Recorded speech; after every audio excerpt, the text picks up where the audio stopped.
do look really tired all the time.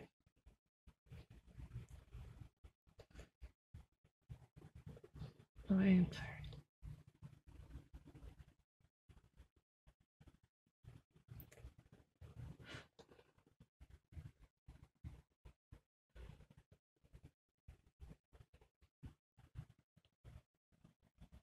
I need to figure something out. Being so dragged down, tired. Is it my face? Is it my Weimer? Husband says it's depression. I'm being kept up all night because of the dogs. The man sleeps like the dead. They could be crawling all over him and not even feel it. Me, on the other hand, I'm a light sleeper. So if the neighbors sneeze, I wake up. And then I've got these very needy puppies crawling all over me, throwing their heads and feet on top of me just to cuddle. And I know it's to cuddle, and they love me. But I have a real difficult time sleeping like that. I feel like I'm suffocating in the middle of the night because they're laying on top of me, or, well, those three, plus my husband throwing a leg over me. I feel trapped. It's claustrophobic at times. I love all of them.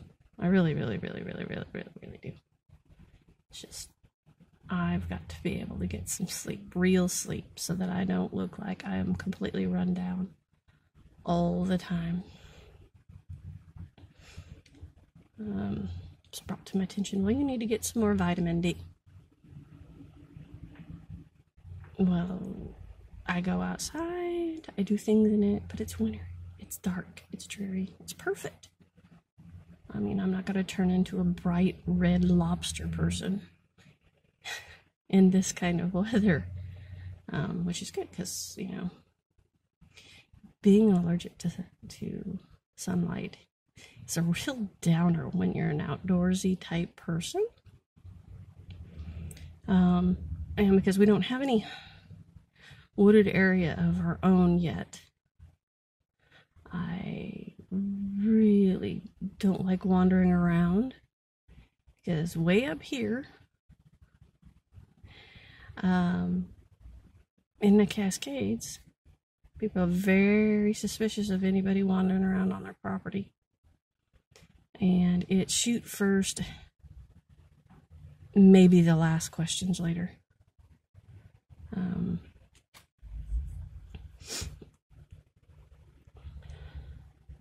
I've lived up further into the mountains and have tweakers just spun out.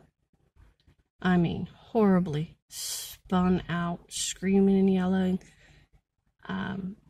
Truly not knowing where they're at, but thinking they're at home, and we're not, you know, that their family members aren't letting them into their home. That's probably one of the only times that I was actually ready to shoot someone, because I felt very, very threatened. Never came to it. Thank God that it never came to that. I do know the meth heads, tweakers, whatever you want to call them, have just, I mean, there is so many of them. Doesn't matter where you're at or what you're doing, they're everywhere. I went from a small town, and I would call it a small town because it had almost 10,000 people. And I was on the outskirts of it, and my house was getting broken into between every other day to every 2 days by somebody, you know, doing a smash and grab type behavior. I mean, they did it when I was even home. During when my kids are home by themselves, but it's been many years since we lived there. But up here, they're, I mean, in a place that's only got 500 people, We got people having their cars stolen, houses broken into. They've even stolen people's houses. We had a guy have his trailer stolen in the middle of the day. Him and his wife and his kid were out grocery shopping, and somebody came and stole the entire trailer. I mean, their whole entire life, right out from underneath them. It's really messed up here. Places of this size really shouldn't have people begging for money right in front of the stores, because we all take care of each other, but because of the drug addiction that has spread so badly, they're everywhere.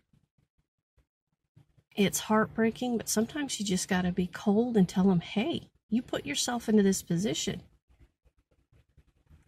You need to do something for you to get out of this position, because they're going to, they're just going to keep begging for money and using it for drugs. They're not going to get themselves out of that situation if everybody's placating them. I know there are some real people out there that are having hard times. But what I've seen is the track marks, the twitchy behavior, and as soon as they get any money, they run off and go get a bag. And then they strand themselves, throw gasoline out in these back roads, and whining and complaining that the world's just so horribly bad. It's not. It's a lie to themselves. Coming from somebody who was trying to help a family out, sold them a car really cheap on payments, and they turned around and sold the car for dope money. Now, I'm out the money for the car. I'm still holding on to the title, but have no idea where the car is. Although I might not have wanted the car, there's a principle there. I really don't know what to do. But when you go out, on a limb and a stretch, and you truly want to help a family out, but their addictions take over, it's heartbreaking and infuriating. Because I know that particular couple that I sold the car to have kids.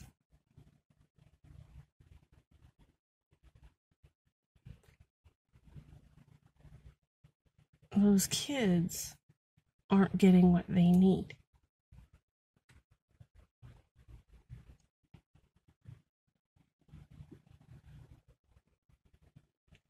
There's a lot about this couple I don't know, so I really can't do anything about it.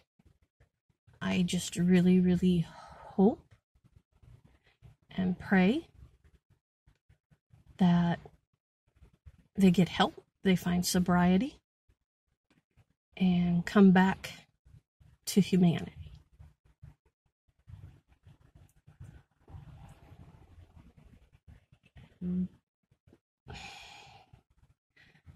I don't know what else to do